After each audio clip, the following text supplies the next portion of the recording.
Bonjour, peuple de Dieu, c'est le pasteur Jérémia, aussi connu sous le nom de pasteur Loïc.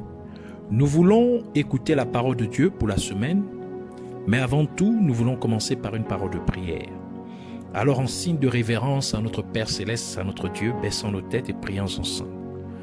Dieu vivant, Dieu tout-puissant, Dieu de merveille, Roi des rois, Seigneur des seigneurs, toi qui règnes au-dessus de toutes choses, le seul et véritable Dieu, le Dieu amour, le Dieu fidèle, Roi des rois, Seigneur des seigneurs. Merci encore pour ces moments, merci pour cette nouvelle opportunité que tu nous accordes de pouvoir venir dans ta présence. Nous remettons ces moments en tes mains. Nous abandonnons totalement corps, âme et esprit, pensée, cœur en tes saintes mains. Prends le contrôle de toutes choses, l'air, l'atmosphère, tout autour de nous et en nous, et que tout ce qui n'est pas de toi, tout ce qui s'oppose à la révélation de ta parole, soit neutralisé, chassé, renvoyé dans les coups de l'enfer au nom de Jésus-Christ. Nous implorons ta compassion et ta miséricorde sur nous. Prions que tu nous pardonnes pour tout ce que nous avons pu faire, dire et penser qui ne t'a pas honoré et glorifié. Que tu nous purifies et sanctifies par le sang que tu as fait couler à la croix de Golgotha, ainsi que tu purges notre conscience de t'œuvres mortes et de t'œuvres inutiles, afin que nous venions à te servir comme il se doit. Puisses-tu ainsi nous enseigner, nous équiper, nous amener dans la profondeur de qui tu es, la profondeur de tes mystères, au nom de Jésus-Christ. Que la gloire, l'honneur et la majesté te soient rendues. Au nom de Jésus, nous avons ainsi prié. Amen. Alors, pour cette semaine, nous allons prendre notre passage des Saintes Écritures dans le livre d'Apocalypse, chapitre 5, versets 1 à 10. Nous lisons la parole de Dieu dans Apocalypse, chapitre 5, versets 1 à 10, au nom de Jésus-Christ. Puis, je vis dans la main droite de celui qui était assis sur le trône un livre écrit en dedans et en dehors, scellé de 7 sceaux. Et je vis un ange puissant qui criait d'une voix forte, qui est digne d'ouvrir le livre et d'en rompre les sceaux. Et personne dans le ciel, ni sur la terre, ni sous la terre, ne put ouvrir le livre, ni le regarder. Et je pleurais beaucoup de ce que personne ne fut trouvé digne d'ouvrir le livre, ni de le regarder. Et l'un des vieillards me dit, « Ne pleure point. Voici le lion de la tribu de Juda, le rejetant de David, a vaincu pour ouvrir le livre et ses 7 sceaux. Et je vis au milieu du trône et des 4 êtres vivants et au milieu des vieillards un agneau qui était là comme immolé. Il avait 7 cornes et 7 yeux, qui sont les 7 esprits de Dieu envoyés par toute la terre. Il vint et il prit le livre de la main droite de celui qui était assis sur le trône. Quand il eut pris le livre, les 4 êtres vivants et les 24 vieillards se prosternèrent devant l'agneau, tenant chacun une lampe, une harpe et des coupes d'or remplies de parfums, qui sont les prières des saints. Et ils chantaient un cantique nouveau en disant, « Tu es digne de prendre le livre et d'en ouvrir les sceaux, car tu as été immolé et tu as racheté pour Dieu par ton sang des hommes de toute tribu, de toute langue, de tout peuple et de toute nation.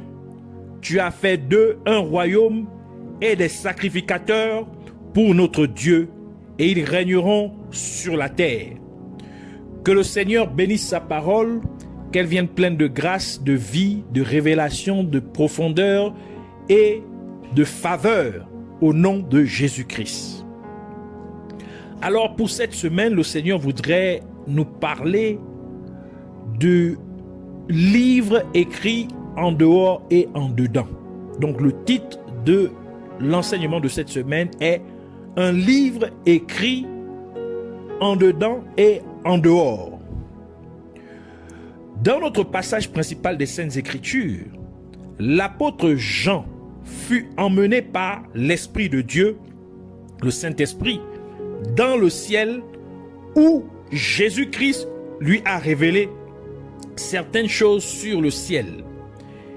Et c'est pourquoi ce dernier livre de la Bible est décrit comme la révélation de Jésus-Christ donnée à son apôtre Jean.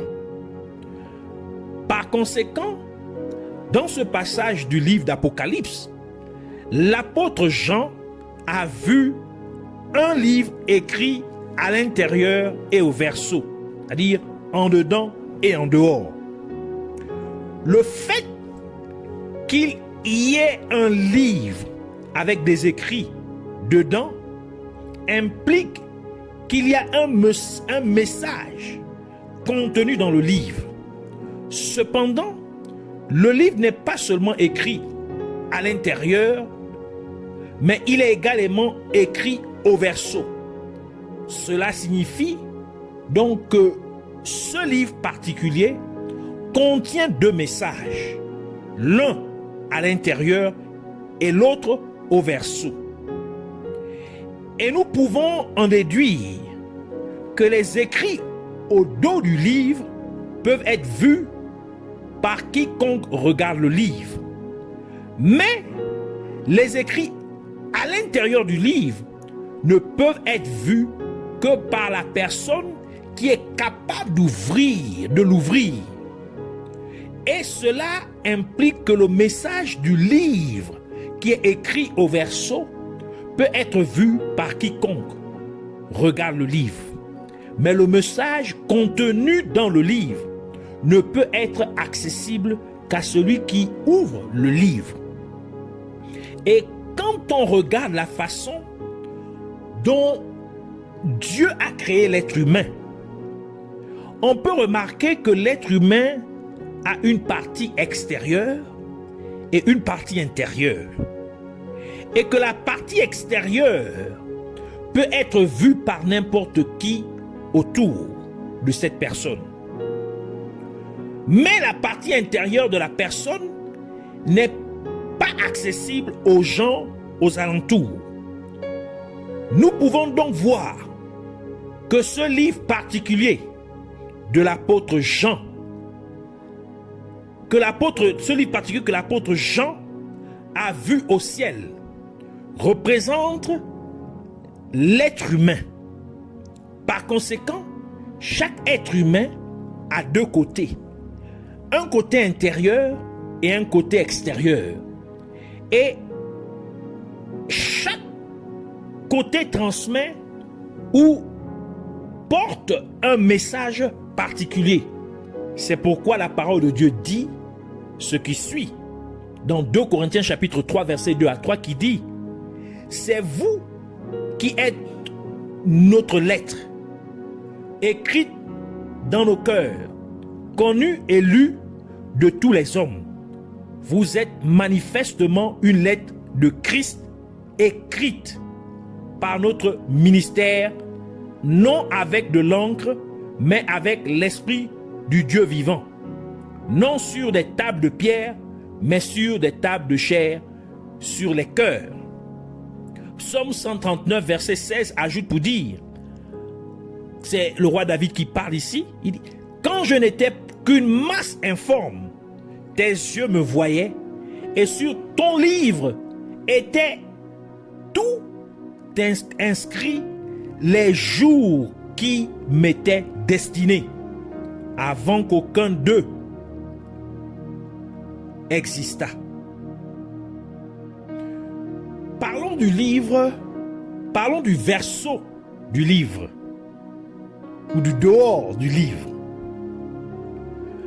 Les écritures du verso du livre correspondent donc à la partie externe de l'être humain, ce sont des impressions que donne un être humain. Ainsi, les gens autour de vous peuvent lire les messages que vous transmettez à cause des impressions que vous donnez ou des attitudes que vous avez. Cela concerne ce que les gens peuvent voir de vous. C'est le premier message du livre. C'est exactement comme un livre sur l'étagère d'une bibliothèque. Les gens pourraient voir le titre du livre car il est écrit sur la couverture du livre, ce qui signifie qu'il est disponible sur la partie extérieure du livre. Ce qui est à l'extérieur de vous est disponible aux gens, est disponible pour les prophètes qui peuvent voir. Ainsi, ils peuvent prophétiser à votre sujet. Les gens peuvent aussi vous dire à partir de ce qu'ils voient de l'extérieur de vous, les gens peuvent savoir beaucoup de choses sur vous. Mais tout cela n'est que le titre ou le résumé sur vous, de la même manière que le titre et le résumé de n'importe quel livre seraient généralement disponibles sur la couverture du livre ou sur la partie extérieure du livre. Toutes les informations qui sont écrites sur la couverture du livre ne sont que la synthèse du livre, mais le contenu complet du livre est caché à l'intérieur du livre.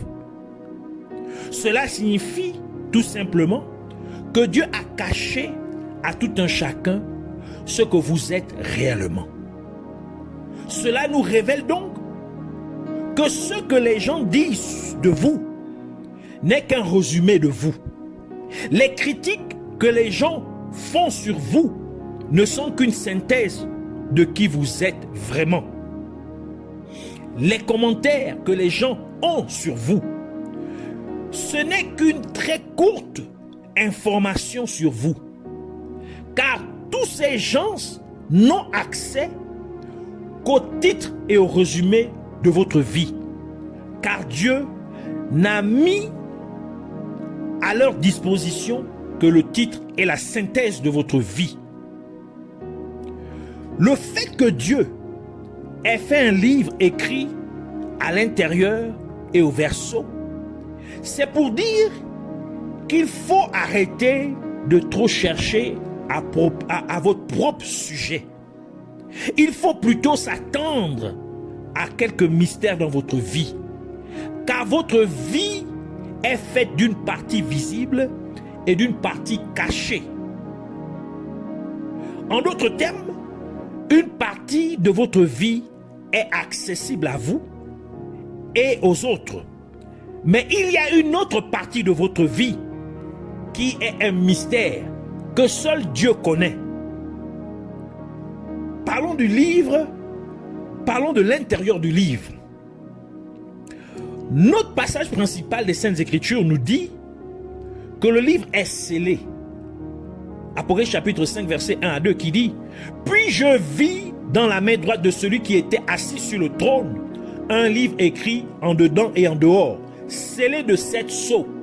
Et je vis un ange puissant qui criait d'une voix forte, qui est digne d'ouvrir le livre et d'en rompre les sceaux. » Le fait que l'ange ait proclamé d'une voix forte, qui est digne d'ouvrir le livre et d'en rompre les sceaux, cela nous dit que le livre est fermé, mais de plus, il est scellé. En d'autres termes, pour connaître le contenu du livre, il faut d'abord pouvoir l'ouvrir. Et deuxièmement, la personne doit pouvoir briser les sceaux pour avoir accès au contenu du livre. Et puisque ce livre représente votre vie, cela veut donc dire que ce que Dieu a écrit d'avance sur votre vie, il n'y a personne au ciel, sur la terre et sous la terre qui puisse le savoir, sauf Dieu seul. Votre Créateur, Jésus-Christ seul, est capable de tout savoir de votre vie du début à la fin, car il est l'auteur du livre de votre vie. Et c'est pourquoi la parole de Dieu dit ce qui suit à propos de Jésus-Christ dans Hébreux chapitre 12, verset 2 qui dit « Ayant les regards sur Jésus, le chef », d'autres versions dit « l'auteur et le consommateur de la foi, qui, en vue de la joie qui lui était réservée, a souffert la croix, méprisé l'ignominie et s'est assis à la droite du trône de Dieu. » Le livre des Actes des Apôtres ajoute pour dire, dans Actes chapitre 3, verset 15, « Vous avez tué le pionnier », d'autres versions disent, « l'auteur de la vie ». Première partie du verset. Donc, Jésus-Christ est le pionnier de la vie, il est l'auteur de la vie. Par conséquent, Satan et tous les autres anges déchus ne savent que très peu de choses sur ce que Dieu a préalablement établi pour votre vie. Même les anges de Dieu connaissent peu sur votre destin tout entier. Car toute votre vie est un mystère que Dieu a écrit et scellé. Ainsi, les hommes et les femmes de Dieu peuvent prophétiser des choses sur votre vie. Ils ne savent que très peu de choses sur ce que Dieu a prédestiné pour votre vie. Et c'est pourquoi le livre de 1 Corinthiens dit dans 1 Corinthiens chapitre 13 verset 9, « Car nous connaissons en partie et nous prophétisons en partie. » Par conséquent, votre vie est connue en partie et elle est prophétisée en partie. Votre futur est connu en partie et il est prophétisé en partie. Votre devenir est connu en partie et prophétisé en partie. Et Dieu a ainsi scellé votre vie. Dieu a scellé votre devenir. Dieu a scellé votre avenir parce qu'il appartient à la prédestination. La prédestination est la destination avant son commencement. La prédestination est ce que l'auteur a prédéterminé sur les choses qu'il a créées ou faites. La prédestination est un destin écrit ou établi d'avance. Ainsi, seul Dieu connaît l'issue de votre vie parce qu'il est votre créateur. Donc, c'est lui qui a écrit au préalable ce que vous devez devenir. Et c'est pourquoi Dieu a dit ce qui suit à Jérémie dans Jérémie chapitre 1 verset 5. Avant que je t'eusse formé dans le ventre de ta mère, je te connaissais. Et avant que tu fusses sorti de son sein, je t'avais consacré. Je t'avais établi prophète des nations. Ainsi, vous êtes un projet de Dieu mis en œuvre sur la terre. Et ce projet a été écrit dans le ciel par Dieu. Donc, la terre doit s'exécuter pour que le projet de Dieu que vous êtes puisse réussir. Et ce principe peut être vérifié avec un noyau de mangue. Par exemple, car quand on met le noyau de la mangue dans le sol finirait par en faire un arbre, c'est-à-dire en produire un arbre qui porterait beaucoup de mangues. Ainsi, comme Dieu vous a placé sur la terre, lorsque la terre vous submerge, elle vous fait en fait une faveur, car par ce processus, vous produirez ce que vous êtes réellement. Lorsque la terre vous submerge de nombreux problèmes, au point que les gens autour de vous peuvent penser que vous allez mourir avec tous ces problèmes. Mais en fait, c'est le processus par lequel Dieu a ordonné à la terre de vous faire évoluer pour devenir ce que Dieu vous a prédestiné à être. Ainsi, le ciel a dit quelque chose à votre sujet. Et vous avez été placés sur la terre afin que la terre reproduise la semence que vous êtes. Par conséquent, la terre a pour but principal de recevoir la semence que vous êtes et de la reproduire. De reproduire la vraie nature de cette semence que vous êtes.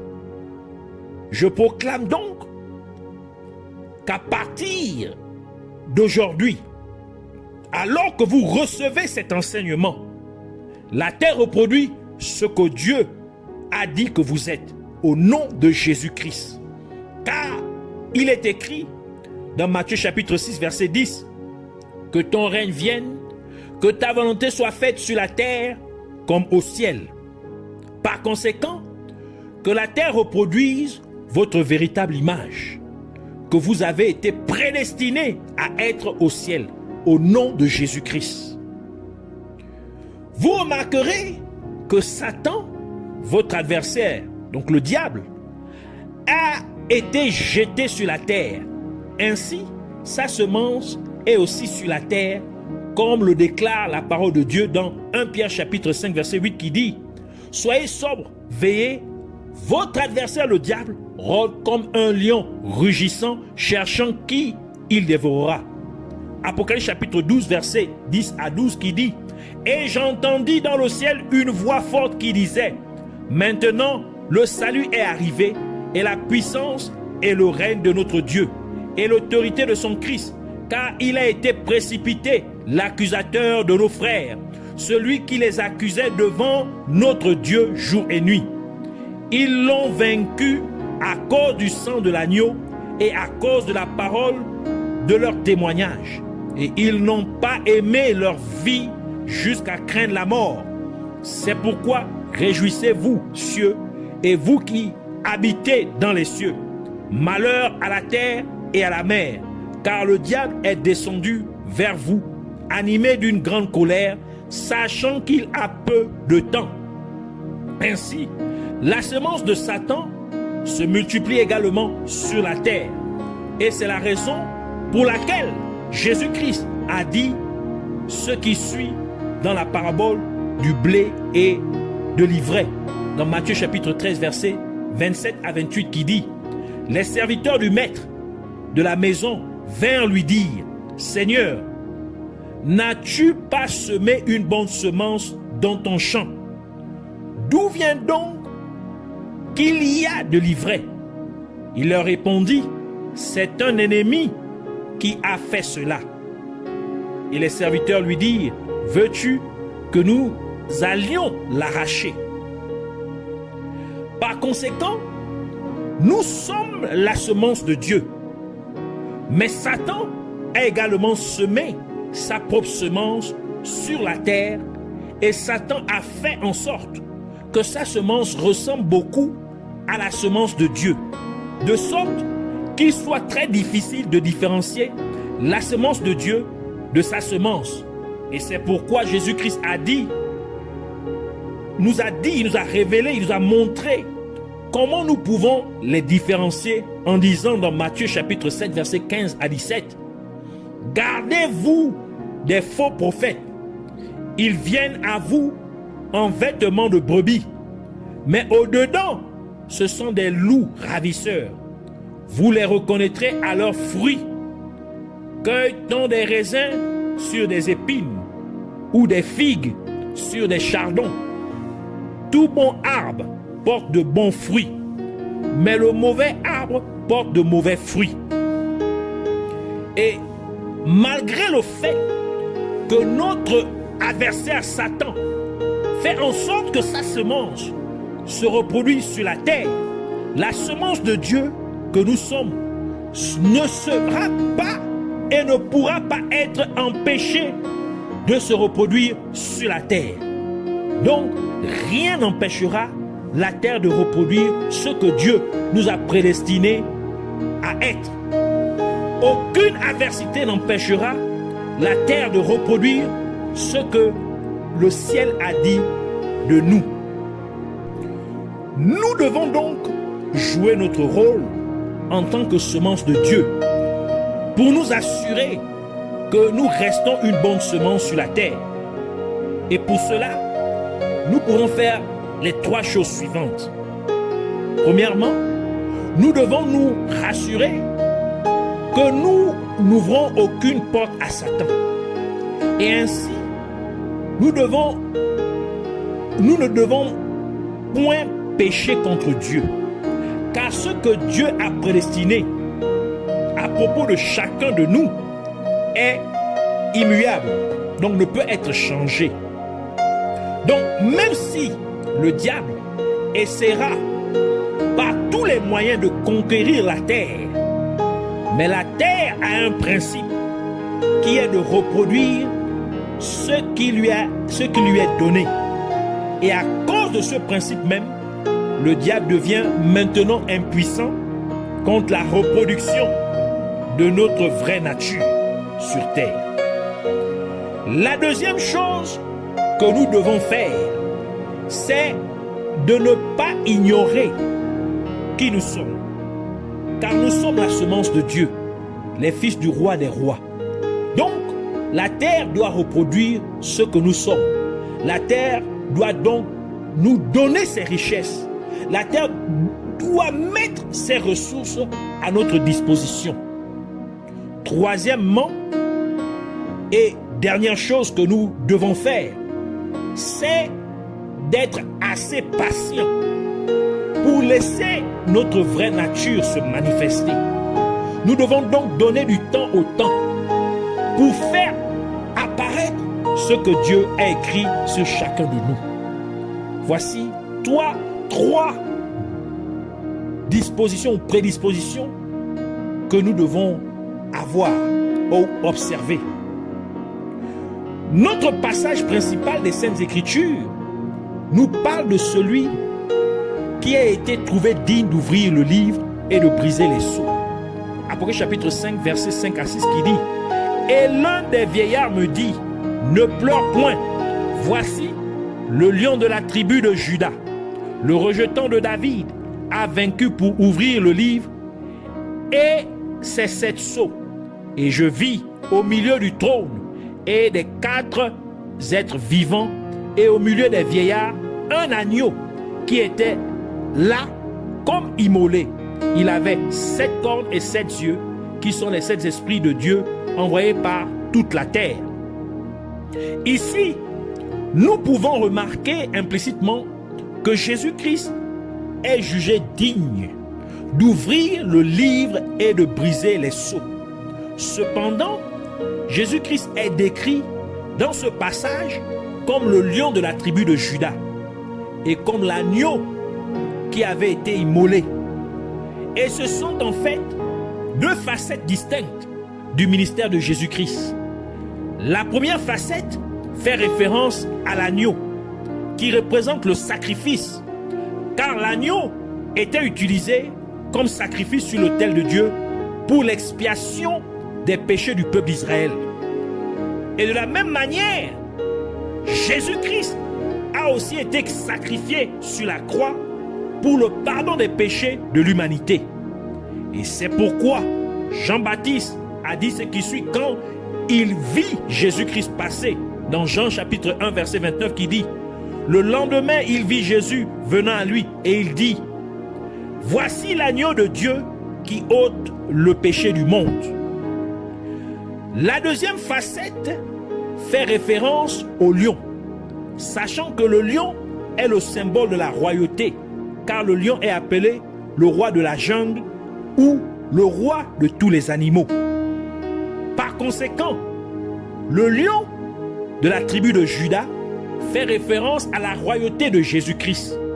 Jésus-Christ qui est venu physiquement sur la terre à travers la tribu de Juda, comme cela fut prophétisé à Juda par son père Jacob dans Genèse chapitre 49, versets 8 à 10 qui dit: Judas, tu recevras les hommages de tes frères.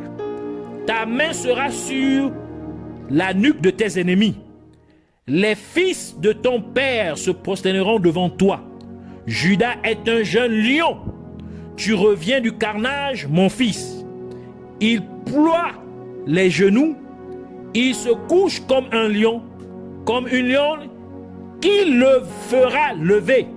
Le sceptre ne s'éloignera point de Judas, ni le bâton souverain d'entre ses pieds, jusqu'à ce que vienne le Shiloh, donc c'est-à-dire Jésus-Christ, et que les peuples lui obéissent. Ainsi, la royauté appartient pour toujours à Jésus-Christ. Et c'est pourquoi la prophétie ci-dessus, que nous venons de lire, déclare que le sceptre ne s'éloignera point de Judas. Et c'est pour cette raison que Jésus-Christ est appelé le roi des rois et le seigneur des seigneurs, comme cela est mentionné dans le livre d'Apocalypse, chapitre 19, verset 16, qui dit: il avait sur son vêtement et sur sa cuisse un nom écrit: roi des rois et seigneur des seigneurs. Le lion est aussi le symbole du pouvoir, de la puissance suprême. Ainsi, les deux facettes du ministère de Jésus-Christ sont interdépendantes, car c'est son ministère de l'agneau, sacrifié sur la croix, qui a ouvert la porte au ministère du lion. En d'autres termes, Jésus-Christ devait être sacrifié pour que sa royauté puisse se manifester. Jésus-Christ devait mourir pour les péchés de l'humanité afin que sa suprématie soit révélée à toute la création. Et cela est bien décrit dans le livre de Philippiens chapitre 2, versets 5 à 11 qui dit: ayez en vous les sentiments qui étaient en Jésus-Christ, lequel, existant en forme de Dieu, n'a point regardé comme une proie à arracher d'être égal avec Dieu, mais s'est dépouillé lui-même en prenant une forme de serviteur, en devenant semblable aux hommes, et ayant paru comme un simple homme, il s'est humilié lui-même, se rendant obéissant jusqu'à la mort, même jusqu'à la mort de la croix. C'est pourquoi aussi Dieu l'a souverainement élevé et lui a donné le nom qui est au-dessus de tout nom, afin qu'au nom de Jésus, tout genou fléchisse dans les cieux, sur la terre et sous la terre, et que toute langue confesse que Jésus-Christ est Seigneur, à la gloire de Dieu le Père. Et c'est pourquoi Jésus-Christ a dit ce qui suit après sa résurrection d'entre les morts, donc après il a été crucifié et ressuscité d'entre les morts. Dans Matthieu chapitre 28, verset 18, il dit: tout pouvoir m'a été donné dans le ciel et sur la terre. Par conséquent, tout cela, c'est pour dire que celui qui a prédestiné votre vie est le roi des rois et le seigneur des seigneurs. Et parce que Jésus-Christ, qui est le roi des rois et le seigneur des seigneurs, a écrit à l'avance ce que votre vie doit être, ainsi, personne dans le ciel, sur la terre et sous la terre ne peut l'inverser. Par conséquent, la terre est obligée de produire ce que Jésus-Christ a écrit, que vous devez devenir, car il est le roi des rois. Et c'est la raison pour laquelle Pilate, étant le représentant du roi de Rome dans la province de Judée, répondit ce qui suit aux prêtres, aux sacrificateurs, qui voulaient qu'il change ce qu'il avait écrit à propos de Jésus. Jean chapitre 19 verset 22, il dit: Pilate répondit: ce que j'ai écrit, je l'ai écrit. Donc ce qui est écrit est écrit. Ainsi, ce que Jésus-Christ, le roi des rois et le seigneur des seigneurs, a écrit à votre sujet ne sera pas supprimé. Cela ne sera point changé. Cela doit arriver, cela doit se dérouler tel que il est écrit.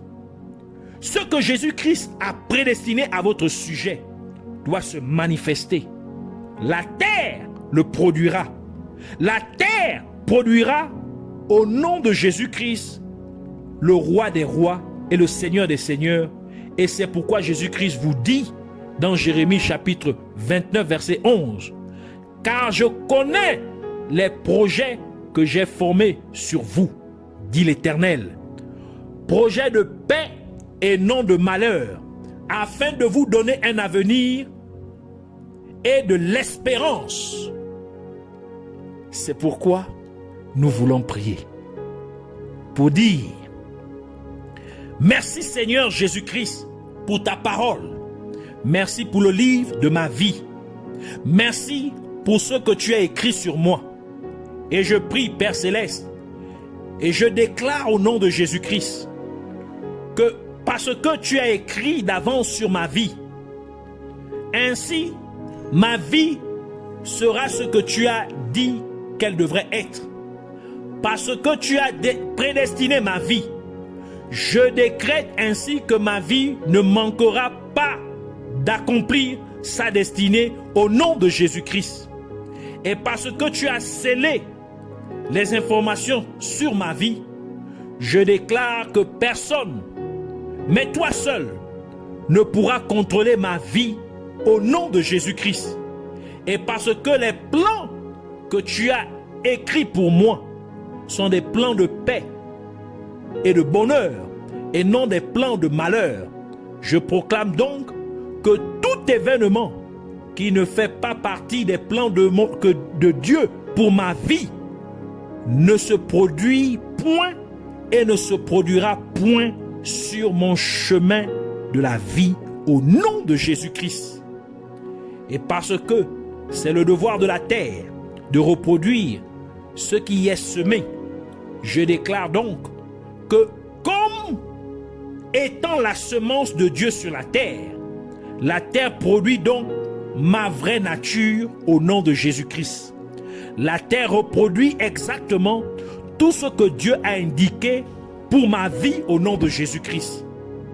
Merci, Abba Père, Dieu fidèle, Jéhovah, le seul et véritable Dieu. Merci, car cela est accompli au nom de Jésus-Christ.